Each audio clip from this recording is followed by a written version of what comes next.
Hi kids, మన పాత కథలు మీకందరికీ భలే నచ్చాయనే అనుకుంటున్నాను. ఆ కథలు కనుక మీకు నచ్చితే దయచేసి మన ఛానల్ను లైక్ చేసి సబ్స్క్రైబ్ చేసుకోండి. మీ సపోర్టుంటే మీకోసం ఇలాంటి ఎన్నో అందమైన యానిమేటెడ్ కథలను మేం తీసుకురాగలం. తెలుసా, ఇది మన కొత్త క్యారెక్టర్ బేస్డ్ స్టోరీ సిరీస్కి మొదటి కథ. మీకు ఇలాంటి కొత్త క్యారెక్టర్లతో కథలు కావాలంటే కామెంట్స్లో తప్పకుండా చెప్పండి. మీకిష్టమైన క్యారెక్టర్స్తో కథలు చేయడానికి మేం ట్రై చేస్తాం. సరే, ఇక ఈరోజు మన కథ పేరు రాణి మరియు రంగుల పండుగ. అసలు అడవిలో ఏం జరుగుతుందో పదండి చూద్దాం. అనగనగా మన సుందరవనం అడవిలో రాణి అని ఒక అందమైన నెమలి ఉండేది. ఆ రాణి రంగురంగుల ఈగలెలా ఉండేవో తెలుసా? ఉదయం సూర్యకాంతి పడగానే అలా తలతలా మెరిసిపోతూ అద్భుతంగా ఉండేవి. అడవిలో ఎవ్వరైనా సరే ఆ రాణిని చూడగానే వాళ్లకి ఎక్కడలేని సంతోషమొచ్చేసేది. మరి మన రాణికి ఏమిష్టమో తెలుసా? నాట్యం చేయడమంటే మహా ఇష్టం. ఎప్పుడూ తనలో తాను అందమైన పాటలు పాడుకుంటూ రకరకాల సంబరాలు, పండుగలు చేస్తూ అడవిలోని జంతువులందర్నీ చాలా చాలా ఆనందంగా ఉంచుతూ ఉండేది.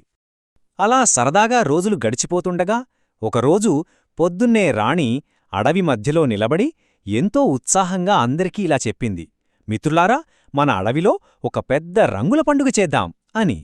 పండుగ అనే మాట వినగానే మన అల్లరి మోను కోతికి ఆనందం అస్సలు పట్టలేకపోయింది. ఇంకేముంది, వెంటనే చెట్టుమీద నుంచి ఒక్క ఉదుటన ఎగురి గంతేసి ఇలా అడిగింది: వావ్, పండుగ అంటే సరదాగా ఆడుకోవడానికి బోలెడు ఆటలు కూడా ఉంటాయా రాణీ అని.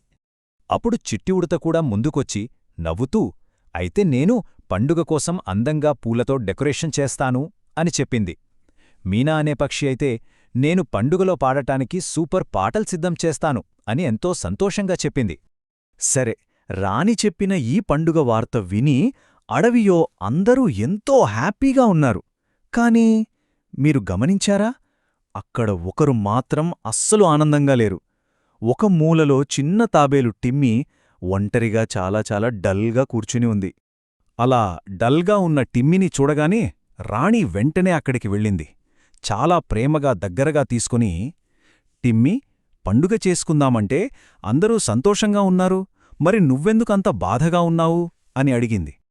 అప్పుడు పాపం టిమ్మీ ఏడుస్తూ మెల్లగా ఇలా అంది: రాణి, నేను చాలా నెమ్మదిగా నడుస్తాను కదా, అందుకే ఆటల్లో నన్ను చేర్చుకోరు, అసలు ఎవ్వరూ నాతో ఆడరు అని చాలా బాధపడింది. ఆ చిన్న తాబేలు మాటలు వినగానే రాణీకి భలే బాధేసింది. పిల్లలు, పండుగ అంటే ప్రతి ఒక్కరూ ఆనందంగా ఉండాలి కదా, ఎవ్వరూ ఇలా ఒంటరిగా బాధపడకూడదు అని రాణి మనసులో గట్టిగా ఫిక్స్ అయిపోయింది. అంతే, వెంటనే రాణికి ఒక అద్భుతమైన ఐడియా తట్టింది. హ్యాపీగా అందరితో ఇలా చెప్పింది: ఈసారి పండుగలో ఊరికే వేగంగా పరిగెత్తే ఆటలు మాత్రమే కాదు సుమా, అందరూ పాల్గొనగలిగే ఆటలు కూడా ఖచ్చితంగా ఉంటాయి అని.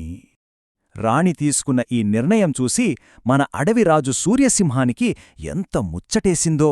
ఎంతో గర్వంగా నవ్వి ఇలా అన్నాడు: చాలా బాగా చెప్పావు రాణి, అందర్నీ కలుపుకుపోవడమే నిజమైన నాయకత్వం అని రాణిని మెచ్చుకున్నాడు.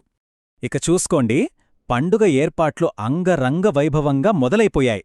మన గజరాజు ఏనుగు తన తొండంతో పెద్ద పెద్ద రంగుల జెండాలు కడితే, చిట్టి ఉడత ఏమో అందమైన పూలదారాలు అల్లి చెట్లకు కట్టింది. మరి మన మోనుకోతి ఓరుకుంటుందా చెప్పండి? చెట్లపైకి గబగబా ఎక్కేసి రంగురంగుల దీపాలు వేలాడదీసింది. అలా చూస్తుండగానే అడవి మొత్తం రంగులతో మెరిసిపోతూ చూడ్డానికి రెండు కళ్ళూ చాలనంత అందంగా తయారయింది. ఫైనల్గా సాయంత్రం అవ్వగానే అందరూ ఎదురుచూస్తున్న ఆ పెద్ద పండుగ స్టార్ట్ అయింది. పక్షులు మధురంగా పాటలు పాడుతున్నాయి, చిన్న చిన్న జంతువులు ఆడుకుంటున్నాయి.